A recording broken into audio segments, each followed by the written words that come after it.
Dollar versus PKR का chart हो और उसके ऊपर प्राइस चल रही है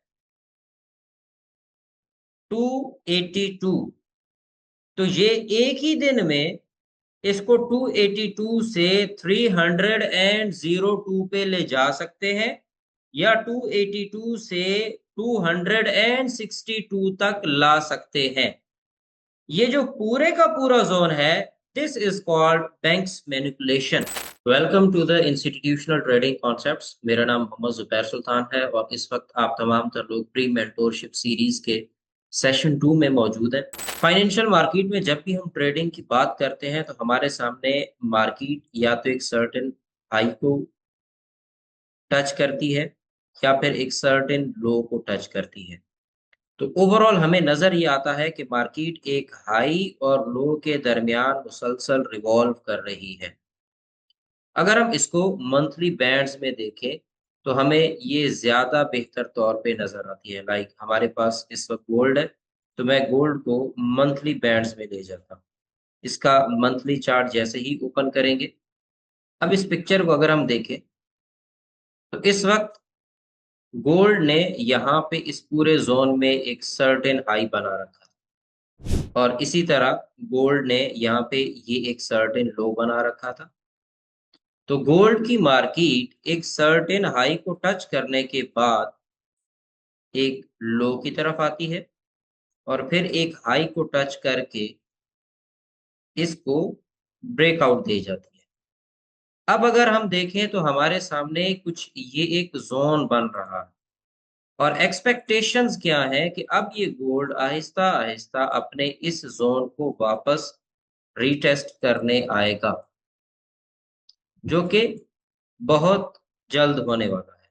मार्केट का ये मूव बहुत जल्द स्टार्ट होने वाला है। गोल्ड आपको सेल साइड पे मूव करता दिखेगा। उसकी वजह ये है कि मार्केट जब भी एक सर्टेन हाई को टच करेगी उसके बाद अपने लो को रीटेस्ट करने आएगी। ये प्रैक्टिस मार्केट हर एक पेयर पे करती है। मिसाल के तौर पे एयूडी यूएसडी को देख लें। एयूडी यूएसडी का मंथली बैंड, ये हमारे पास इसका एक अपसाइड मूव है और ये हमारे पास इसका एक डाउन साइड मूव है। तो अब अगर मैं यहाँ पे इसको देखूं, ये अपसाइड मूव है और ये डाउन साइड। मार्केट एक सर्टेन हाई को अप्रोच करती है, लो टेस्ट करती है, हाई को अप्रोच करती है, अगेन लो टेस्ट करती है। और अब अगर मैं देखूं तो मेरे पास एयूडी यूएसडी बेस्ट एरिया में खड़ा है फॉर द बाइंग। मार्केट यहां से फर्दर बाय डायरेक्शन को निकलने वाली है एयूडी यूएसडी में।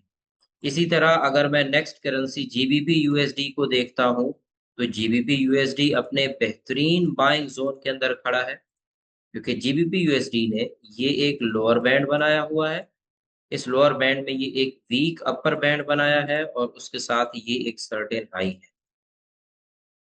तो इसका मतलब ये हुआ कि ओवरऑल जीबीपी यूएसडी अगर आप इसके करेंसी की नेचर को देखें तो करेंसी की नेचर ओवरऑल आपको स्ट्रेंथ में दिख रही है, डाउन ट्रेंड में दिख रही है मंथली बैंड्स में।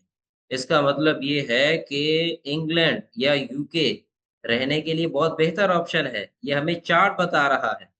तो आप किसी भी मुल्क की इकोनॉमी या करेंसी को उसके मंथली बैंड्स से देख सकते हैं। इस वक्त चूंकि इसने अपने वीक लोअर बैंड को टच कर लिया है तो लिहाजा अब ये अप साइड पे मूव कर रही है। तो इट मींस कि जीबीपी यूएसडी एक लो टेस्ट करने के बाद बाय सिनेरियो के अंदर है। अब इसी तरह नेक्स्ट हम मूव करते हैं यूएसडी जेपीवाई पे। तो यूएसडी जेपीवाई को अगर हम मंथली बैंड्स में देखें तो यूएसडी जेपीवाई एक सर्टेन हाई को टच करके आ रहा है और इस हाई को टच करने के बाद अगर मैं लोअर एंड से देखूं तो ये मेरे पास एक जोन पड़ा है और ये जोन पड़ा है। तो मार्केट अगर मैं वीकली जोन से देखूं तो यूएसडी जेपीवाई सेल साइड पे मूव करने वाला। क्लियर हो गया? इसका मतलब ये हुआ कि इस वक्त आप जेपीवाई अगर खरीदते हैं तो वो आपको कुछ ज्यादा बेनिफिट नहीं देने वाले। बट अगर आप जीबीबी खरीदते हैं तो वो आपको बहुत अच्छा बेनिफिट दे सकते हैं। नेक्स्ट आगे बढ़ते हैं यूएसडी कैड की तरफ। यूएसडी कैड को अगर मैं देखता हूं तो यूएसडी कैड एक सर्टेन लो को टेस्ट करके अपने वीक हाई को टेस्ट कर चुका है, और चूंकि मार्केट यहाँ पे मुसलसल इसको टेस्ट कर रही है, देयर आर चांसेस कि ये इसको ब्रेक करके अपसाइड पे जाए। But as per our studies, हम जो कुछ अभी स्टडी कर रहे हैं उसके मुताबिक मार्केट एक सर्टेन लो को रीटेस्ट करने के बाद एक हाई की तरफ गई है, और अब इस हाई से दोबारा सेल साइड पे मूव कर रही है। तो आखिर ऐसा क्यों होता है? मार्केट हमेशा एक सर्टेन हाई या लो के दरमियान क्यों रिवॉल्व करती है? क्या इसका इकोनॉमी के साथ कोई ताल्लुक है, या इसके पीछे बैक एंड पे कोई ऐसे रीजंस हैं जो इसको इसी तरह से मूव कराती रहती हैं? Like most of the members जो कि फाइनेंशियल स्टडीज जिनकी नहीं है, उनको ये महसूस होता है कि इट्स गैम्बलिंग, या इसके पीछे ये बस एक चार्ट चल रहा है जिसमें लोग ट्रेड करते हैं और नुकसान करते हैं। ऐसे डिफरेंट वीक कॉन्सेप्ट्स होते हैं। जब तक आपको प्रॉपर नॉलेज नहीं होता, तो आप हर तरह की बात आपके माइंड में जो भी आती है, जो आपको अच्छी लगती है, वो आप एक्सेप्ट कर जाते हैं। If you are a loser trader, तो आपको लगेगा हाँ यार ये चार्ट है, इसकी आपको समझ नहीं आ रही तो बस ठीक है। जो लोग इसके बारे में जो कुछ कह रहे हैं आप एक्सेप्ट करते जाएंगे। But if you are a profitable trader, तो आपको हर एक रीज़न की बाकायदा समझ आ रही होगी कि मार्केट अप या डाउन क्यों मूव कर रही है। तो ये टोटल नॉलेज की गेम है। अब मार्केट एक सर्टेन हाई या लो की तरफ क्यों मूव करती है, क्योंकि most of the members gold पे ट्रेड करते हैं, तो दैट्स व्हाई मैं इसको गोल्ड पे ही आपको एक्सप्लेन करता हूँ। सपोज ये मेरे पास XAU है और इसके अगेंस्ट USD है। जब भी चार्ट बाय साइड पे मूव करेगा, बाय साइड पे चार्ट के मूव करने का मतलब ये है कि जो XAU है, इसकी वैल्यू बढ़ रही है, और जो USD है इसकी वैल्यू कम हो रही है। सादा लफ्जों में, लोग अपना पैसा या इन्वेस्टर अपना पैसा गोल्ड खरीदने में लगा रहे हैं। अब अगर लोग अपना पैसा गोल्ड खरीदने में लगाएंगे, तो जाहिर है USD से वो पैसा निकालेंगे, जिसकी वजह से USD कमजोर होना शुरू हो जाएगा। जैसे जैसे यूएसडी कमजोर होना शुरू होगा, वैसे वैसे गोल्ड का चार्ट अपसाइड पे जाना शुरू करेगा। अब चूंकि आपको नजर आ रहा है कि गोल्ड एक सर्टेन हाई की तरफ मूव कर रहा है, तो इसका क्लियर कट मीनिंग है कि यहाँ पे जो कंपोनेंट वीक हो रहा है वो है यूएसडी। इसी तरह अगर आपका चार्ट सेल साइड पे मूव करना शुरू हो गया है, तो इसका मतलब क्या है? इसका मतलब ये है कि जो आपके पास यूएसडी है, वो स्ट्रांग हो रहा है, इसको मैं ग्रीन कर देता हूँ, और जो XAU है, ये वीक हो रहा है। तब जाके आपका जो चार्ट है वो सेल साइड पे मूव करना शुरू करता है। इट मीन्स कि लोग गोल्ड से पैसा निकाल के यूएसडी के अंदर इन्वेस्ट कर रहे हैं, अमेरिका के किसी प्रोजेक्ट में इन्वेस्ट कर रहे हैं, अमेरिका के किसी बैंक के अंदर इन्वेस्ट कर रहे हैं। तो ये टोटल मेजर इन्वेस्टमेंट का खेल है, जिसमें major players, banks, institution, hedge funds, investors अपना पैसा जब गोल्ड में लगाते हैं तो गोल्ड बाय साइड पे जाता है, और जब वो यूएसडी में लगाते हैं तो गोल्ड सेल साइड पे आता है। तो इसका मतलब ये हुआ कि अगर हम प्रॉफिट अर्न करना चाहते हैं, तो उसके लिए हमें एक ही चीज सीखनी होगी, दैट इज बैंक्स ट्रेडिंग, या सादा लफ्जों में इंस्टीट्यूशनल ट्रेडिंग।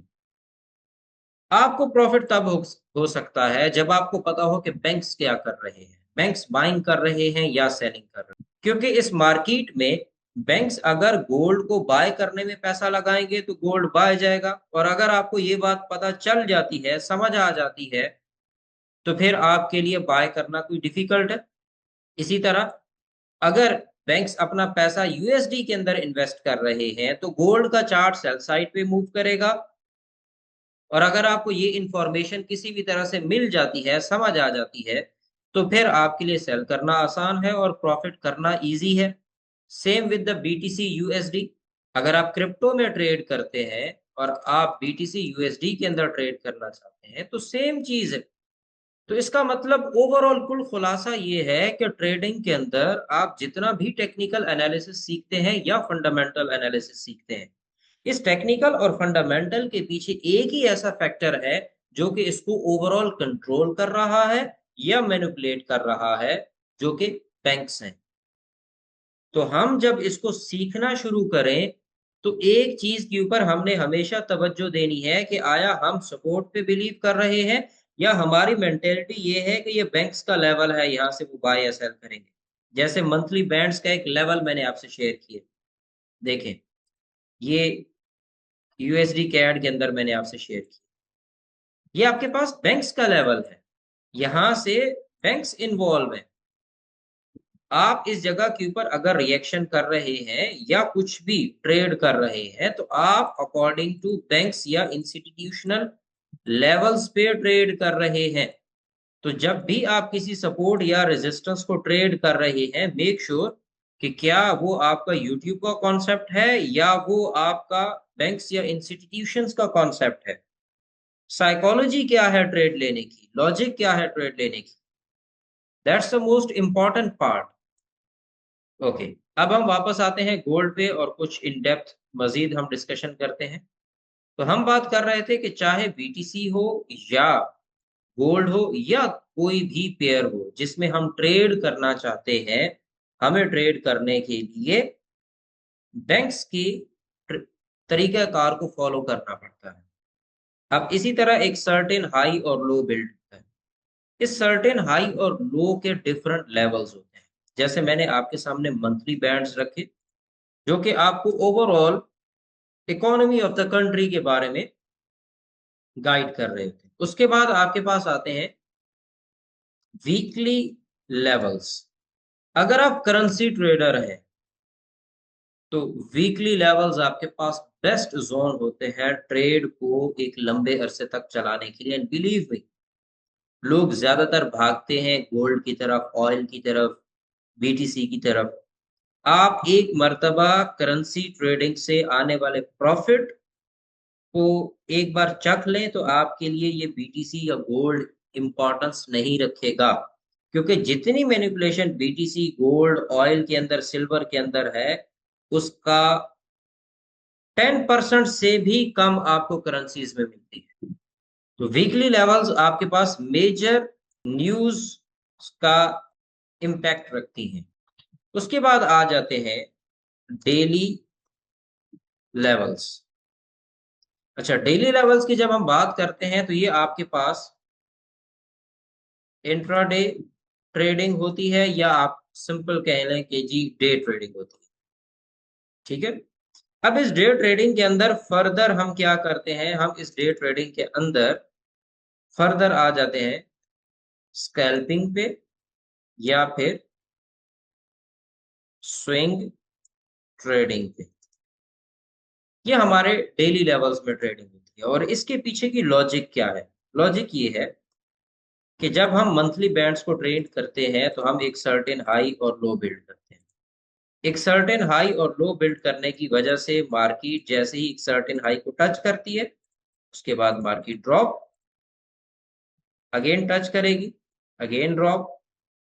ये साइकिल इसी तरह से चलता रहेगा, ये कभी खत्म नहीं होगा। ये तब खत्म होगा जब कोई एक करेंसी डिस्ट्रॉय हो जाएगी। क्यों?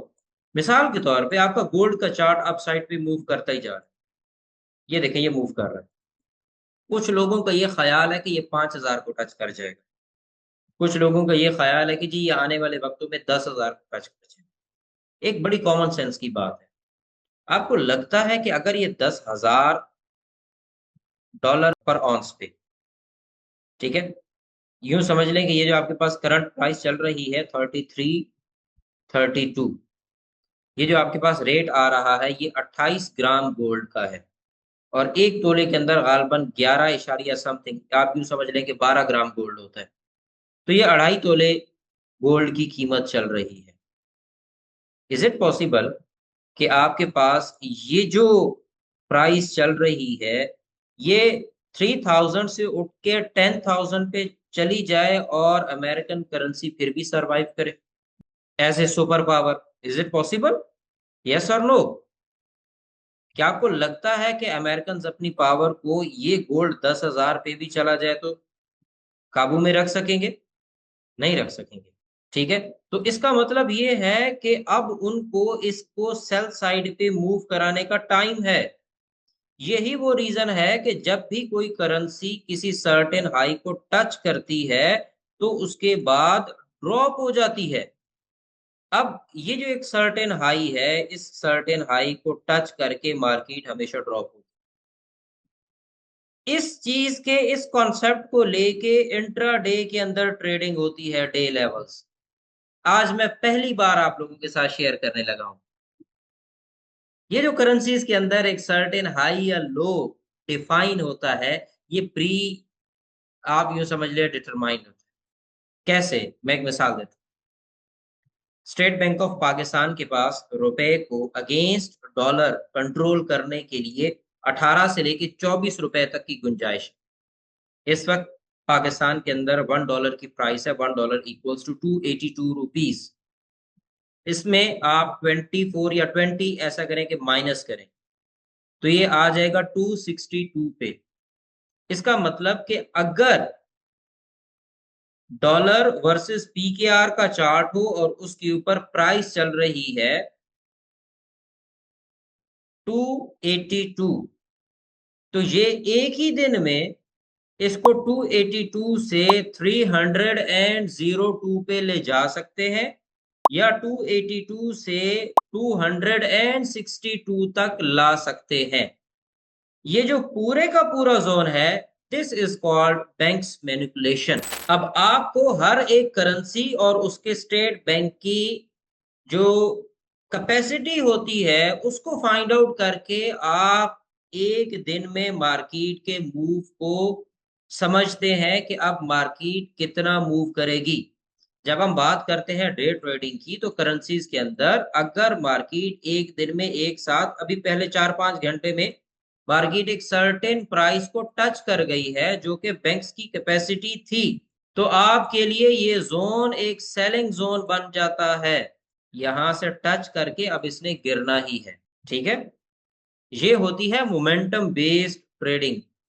आने वाले सेशंस के अंदर इंशाल्लाह जो हमारे पेड सेशंस होंगे, उनके अंदर हम इन चीज़ों को डिस्कस करेंगे, क्योंकि ये एडवांस इंस्टीट्यूशनल ट्रेडिंग के अंदर ये कॉन्सेप्ट्स आ जाते हैं। बट आप लोगों को बताने का मकसद ये है कि एवरीथिंग इज़ पॉसिबल। आप इसमें प्रॉफिटेबल बन सकते हैं but with proper knowledge and proper education. अब एक सर्टेन हाई या लो को टच करके मार्केट हमेशा बाउंस होती है और इसी बाउंसिंग के कॉन्सेप्ट को जब आप डे पे अप्लाई करते हैं, तो आपके लिए डे ट्रेडिंग के कॉन्सेप्ट्स आना शुरू हो जाते हैं। अब उसके लिए ज़रूरी क्या है? देखिए, डे ट्रेडिंग का मतलब ये नहीं है कि जी ये ऑर्डर ब्लॉक है, ये हाई है, ये लो है। सबसे पहले you must have the definition of high. क्यों बना? क्या बैंक्स के मुताबिक इसकी ये कैपेसिटी थी? क्या उस कैपेसिटी को ये आज की मार्केट टच कर चुकी है? अगर टच कर चुकी है, now I am a seller. अगर उसको टच नहीं किया, मार्केट आपको जितने मर्ज़ी सेल के अपॉर्च्युनिटी दे, वो आपको झांसा दे के निकल जाएगी। कैसे? मैं आपको बताऊँ। मिसाल के तौर पे ये सर्टेन हाई लगा, मार्केट यहाँ से आपको सेल का मूव देगी, ये दिखाएगी। क्योंकि टेक्निकल्स में पहला लो जब टूटता है तो लोग सेलर बन जाते हैं। क्योंकि बैंक्स की कैपेसिटी में अभी मज़ीद पिप्स पड़े थे, वो यहाँ से ये गिरा देंगे और इसको आप कहते हैं जी यहाँ लिक्विडिटी हंट हो गया, मैनिपुलेशन हो गई। अल्लाह के बंदो, आपको सबसे पहले ये मेजर करना आना चाहिए कि क्या ये उस कैपेसिटी के अंदर है या नहीं। अगर ये उस कैपेसिटी को टच नहीं किया तो वेट। तो ट्रेड करने के लिए टेक्निकल्स आपको सपोर्ट करते हैं but you must have the institutional knowledge. अगर आपको इंस्टीट्यूशनल नॉलेज नहीं है, आप फाइनेंशियल मार्केट में नुकसान करते रहेंगे। प्रैक्टिकल एग्जांपल भी दिखा देता हूँ ताकि सनद रहे और बवक्ते ज़रूरत काम आ सके। एयूडी यूएसडी में सबसे पहले हम डे की सेपरेशन करते हैं। ये हो गए हमारे सेशंस ब्रेक, ये हो गई आज के दिन की वेलोसिटी। अब देखिए, ये स्ट्रक्चर यहाँ से आया सेल, ये रिट्रेस, ये आया सेल। 99% ट्रेडर्स ने इस जगह पे अपने टीपी रखी, जबकि बैंक्स कुछ और ही तैयारी करके बैठे थे पिछले 2-3 दिनों से। और हम रिटेल ट्रेडर्स उस चीज पे बिलीव करते हैं जो हमें सिखाया जाता है कि जी according to premium and discount market अगर आपके प्रीमियम डिस्काउंट जोन के अंदर आ जाए, आपका टेक्निकल अलाइन हो जाए, उसके बाद मार्केट आपको एक लोअर लो दे जाए तो आप ट्रेड करें। सारा टेक्निकल अलाइन है, लेकिन उसके बावजूद ऐसा हिट हो गया। रीजन क्या है? इंस्टीट्यूशंस आपके टेक्निकल पे नहीं चलेंगे, इंस्टीट्यूशंस आपके स्टॉप लॉस एरियाज पे चलेंगे। आपका स्टॉप लॉस कहाँ बिल्ट हो रहा है और क्या वो उनकी कैपेसिटी में है या नहीं? अगर उनकी कैपेसिटी में आपका स्टॉप लॉस आ रहा है तो आप उड़ेंगे। तो आपको हर सूरत ये पता होना चाहिए कौन से बैंक की कितनी कैपेसिटी है, वो करेंसी को कितना मूव करा सकता है। इसको मोमेंटम ट्रेडिंग के अंदर स्टडी किया जाता है। आने वाले सेशंस के अंदर हम इसको ज़रूर डिस्कस भी करेंगे। अब मैं एक एग्ज़ाम्पल देता हूँ। यहाँ देखिए, वो लोग जिनके एसेट यहाँ पड़े हैं, जो यहाँ से सेलर है, ऑल्दो यहाँ से सेलर है या यहाँ से सेलर है, मगर उनके स्टॉप लॉस यहाँ पड़े हैं। वो स्टॉप लॉस यहाँ पे क्यों रखेंगे? बिकॉज़ दे नो कि जो हमारे पास एयूडी यूएसडी में बैंक्स की मैनिपुलेशन है, उसका मैक्सिमम ज़ोन यहाँ से कहाँ तक है। जब वो उस ज़ोन को स्टडी कर लेते हैं, उसके बाद उनके स्टॉप लॉस एक ऐसे ज़ोन के अंदर एंटर हो जाते हैं, जहाँ उनको किसी भी चीज़ का कोई खदशा नहीं है। ठीक है जी? अपना ख़्याल रखिएगा। Take care. अल्लाह हाफ़िज़।